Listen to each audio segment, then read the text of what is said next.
mira aaraati mira waan takka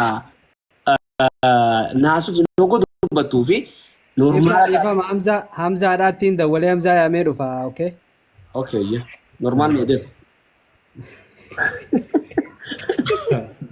Gaafa nuti jeeqile amma nuti nama guddaa asitti haasawatu dhagayaa godhu abshir jechuudha abshir waan abshir daddara. kanaafuu uummanni jala jirtan wali takka beektuu qabdan hunda keessan urgalchee yaada isin raafuu dhumnu ajandaa ho'isuu taate amma namoota hundi haasawuun hin barbaachisu kana beekaa taatti akka Ammallee isinillee namoonnummaan as jala jirtanu ani maafin dubbii keessa haafeen ta'ina namni akkasii yeruma hundaa gagamaadha. Ani maafin dubbii tana keessa haafeen jiina sooshaal miidiyaa rakkisuma hunda namni si dura murteesseemi quufe achirratti. akkasitti beekaa gaafii teessan ni gaafii keessa keessanii nan beekan gaafii hawaasaa nan beekaa isiniif hin gaafadhaa nurratti dhiisadhaa ishinuu isiniif deebiftii jechuu barbaada inni dhimmi itti hamzaan barbaadamu jiruuni yeroo sanitti jechimti kunu bakka ta'e ka'umsi isaa burqaan haasawaa hamzaa sanirraa dhufeedha amma sini galee wanni hamzaa barbaaduu jiruuf hamzaa jajjaabir wanni barbaaduu jiruufi isa kanarraa kanaa wal qabateeti waan ta'eefi osoo silaa akkuma boniyya isii galche eenyu galchisi boniyyu galche kan nama kaasa ustaadana boniyyu share godha hamzaadhaa kana carraasii kan hamzaa Akkasumatti gaa'ee akkuma amma ibsaan jechaa jiru wanni kun yeroo sanitti nuti anillee achirrallee turre namoonni achi turre gizeenii fi laallu dubbiin jechuma ustaas Hamzaa sanirraa dhufe sanumarra gaammaan tana isaanillee dhufanii nu argamanii waan takka takka Hamzaalleen obboleessa guddaadha. Wanni barbaannuuf Hamzaan obboleessa guddaadha. Achirratti namoota yeroo samiira achirra kakaasanii namooti dhadhaagaame wajjin dhufanii akkasitti abbaan hawaasa dhiifama gaafannee akka jechaan namni itti dogongoresse bakka kanatti dogongoraan na hubattee bakka kanarratti anis gara kanaa yaadni kana ture je'ee namuu akkasitti ibsa godhee hawaasa dhiifama gaafannee dumaashii teenyaafillee dhiifama jennee gargar baana yoo waan takkaan beektaa gowwaa fi qalamni waan qabe gadi dhiisuu yaa. Wanni gaafa Haayila Sillaasee fi dargii namni jarrichi galmeesse ammaa daftara keessa jirti gowwaa fi qalamni waan qabe gadi dhiisuu yaa.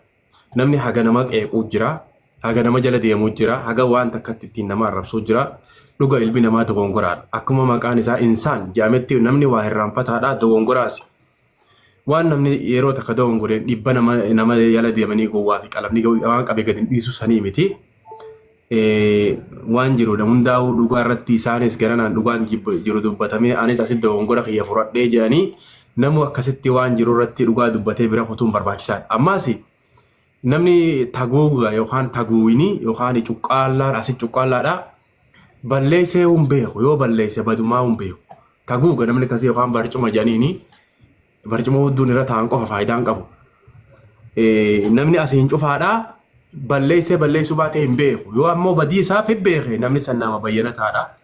Eega namni balleessee badiitti jallee naabee kaajee namni naguma fayyaa galgalaa ganama waan hin taane dhuubuu miti. Tataaniiti itti fufnaamee Ustaas Ahmad isinis as jirtanii dubbadhaa akkasuma. السلام عليكم ورحمة الله وبركاته. Wanni ibsa namoota bayoo bakka kubuusu barbaade rakkoon qabu. no warra mooditaraatu see wanni galchinseene abshir anaa dhufu warra ishiin filattee isin galchite. Okay, rakkoon hin jiru. Akkam jirtu nagaa keessanii fayyaa keessanii? Fayyaa wallahi nagaa. Gaddaa mana kee jala taa'ee akka malee si barreessaan ture ibsa barreeffama guddaa dhabde koppii godhellee yeroo meeqa gaafati yuutuubii koo subscribe godhaa jedhaa turte sana. Okay. Waan si barreessaa fi ture.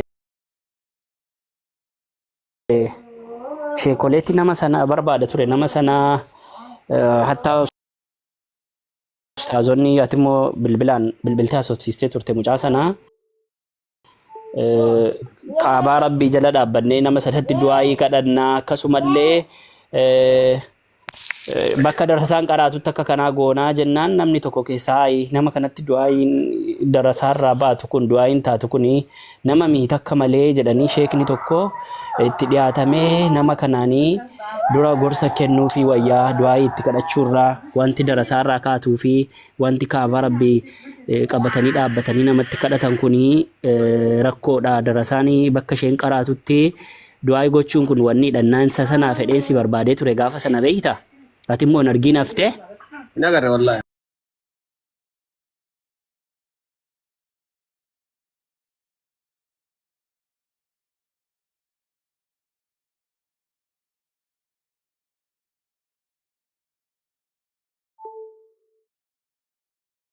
Komachuun waa jechuun an akka kootti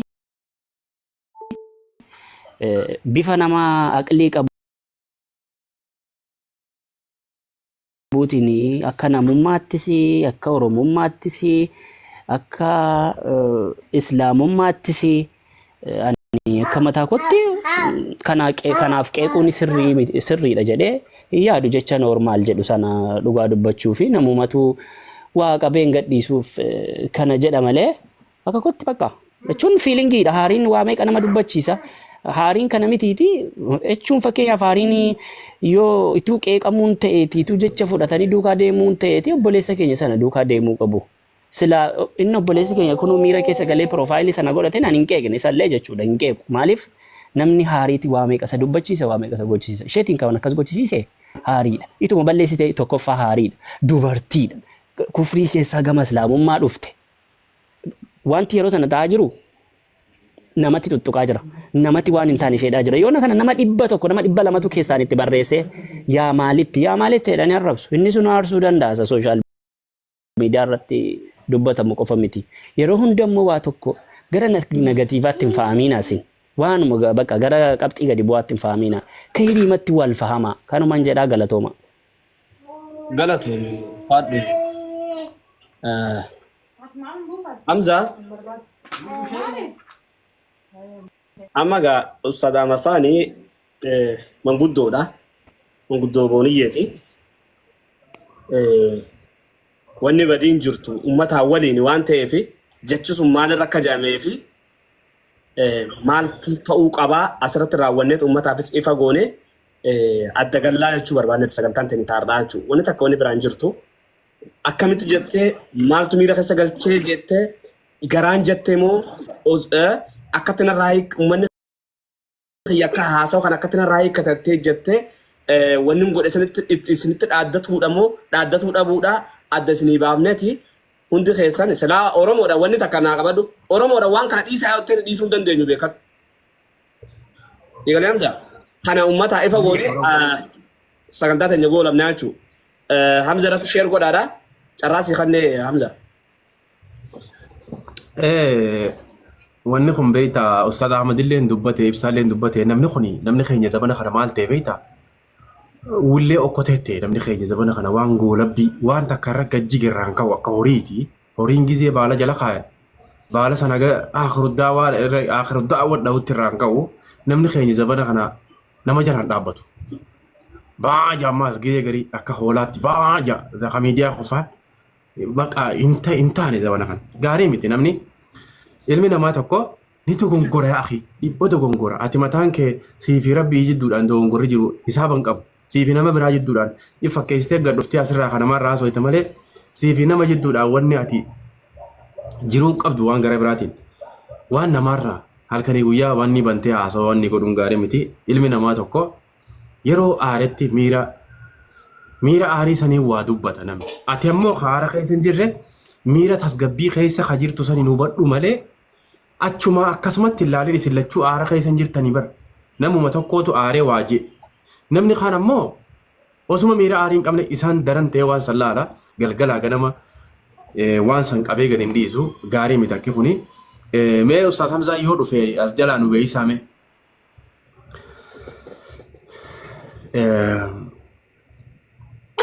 ni sheer itti nu godha ibsaa maayikiin qabimee maayikiin biraan hin mul'atu. Okay. Akkamitti kaaftaree booda gosa? Sittin barreessaa Okay. qabu. qabii. Dubbiin namaa tun beektaa gisee garii osuma deemtu qasaa bultii namaa keessa hunda gad deemti namni kun.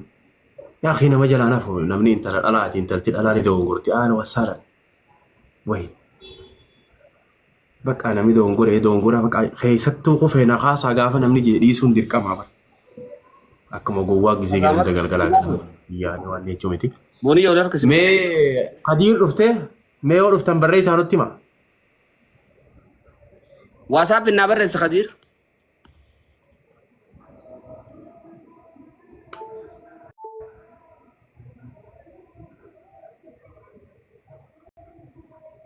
Okay. Share coupling godhaa jara keenya hundi keessanuu share coupling warroota asirra jiran hunda follow godhaa. Booniyyaa irraan kaase akkaawuntiin booniyyaa haaraa waan ta'eef follow godhaa namni kun lameen kuni hunda isaanii asirra jiru follow godhaa warra manarra jiru kana share coupling godhaadha. Obsaan nu eeggadha obsaan manguddoota hafee manguddoo lameeni kannaanii fi waan akka qoonqoo ta'anii irra dhumtaniiti hagasoo coupling godhaa mana kana dafaa akka waan hin taane. Coupling godhaa. Hojii teessan caalaa waan kana isin yaachisa isinuu fedhinnaa malee dhuftanii kuma meeqa ga'u deemtanii jabaadhaati qophii godhaa. Nyaata hiraata silaa galgala kana nyaattan caalaa waan kana isin yaachisanii beeyna. Amma isin dillee as tala jirtan kun arra waa nyaatanii waan nyaatan qopheeffattanii hiraata fayyada. Dhiisanii tattaa'u jiran. Itti normaal jedhu tokkichi kun dalagaa isin kutee as jalatti. Wallaahi ilaali. Hee uummata kana wallaahi.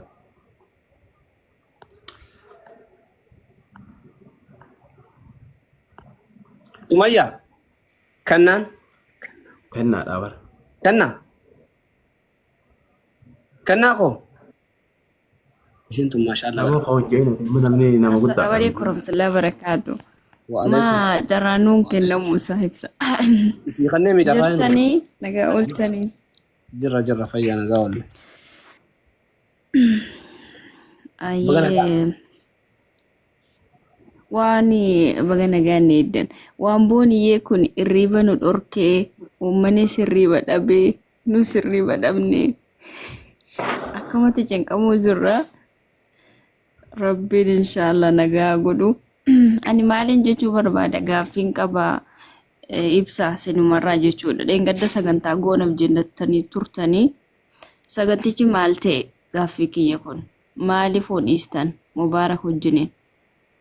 Kan biraammoo normaal no kan ishiin jette dubbii takkitti kana walii gaduufti yookaan immoo wanti sun kan baheef normaal no rakkoo hin qabu akkasitti waan ishii yaaddee dubbatte kan gootanii. Fakkeenya sanittanii ma ibsa. Nuti kiristaana turre jalqaba.